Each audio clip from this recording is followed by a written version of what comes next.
ați venit la un nou vlog. Maria, Luci, Ionut și Bianca mi-a zis să vă arăt casa mea, să fac turul. Bine, uitați, aceasta este casa mea, este întreagă, are etaj, este frumos, foarte drăguț. Bine, aici este cazanul meu, uite, acolo am hamacul, uite, aici este tot, de tot. Acesta este câinele meu. Și acum o să intru în casă, să vă arăt casa.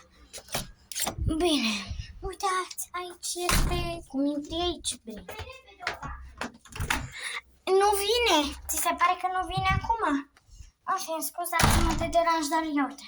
Aici este scara unde o să fie casa mea. Aici este dormitorul la fratele meu, pătuțul, televizorul, oglinda și fonierul. Aici este chiar el!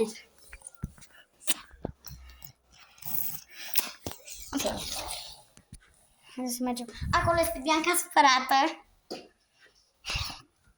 Și aici sunt eu, ca de obicei veselă când fac vloguri. Bine, poate am și o supărărie. Dar nu le fac pe vlog. Mi-e rușine să fac supărările mele pe vlog. Mami mă urmărește. Da, nu mi-e pe propria mamă mă urmărește vlogurile. Da. Aici este bucătăria. Acolo sunt paturile. Aici este masa. Iar, da. Scuzați-mă, aici este... Unde facem noi? Da. Mă, buba mea! El ca de obicei e așa. Ia uitați, aici este baia.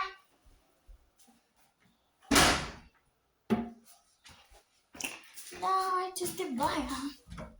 Peste tot. O să închidem ușa. Da. Cum vă ziceam, bubu mereu e strict. Da. Da, aici este holul de la camera.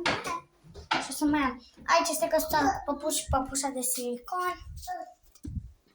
Ca de obicei patul. Șifonierul. Televizorul. Șifonierul. Da, aici o să închidem ușa că vine domnișorul. Aian.